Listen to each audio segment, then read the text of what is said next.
Well, of course, talking about the impeachment complaint nga ngayon po ay magkakaroon po ng impeachment trial by July. And of course, still an issue sa Senado yung leadership allegations, or leadership issue po nila doon, yung fiasco, no? So, what is your take on that?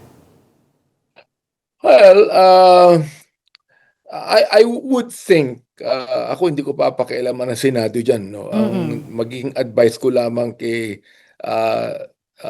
Senate President Alan Peter and Senate President pro tempore Win Gatchalian is for them to come together and talk, settle this in a diplomatic manner. Yun lamang ang advice ko sa kanila.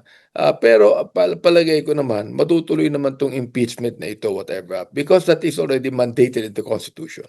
Yeah. They cannot do that, no?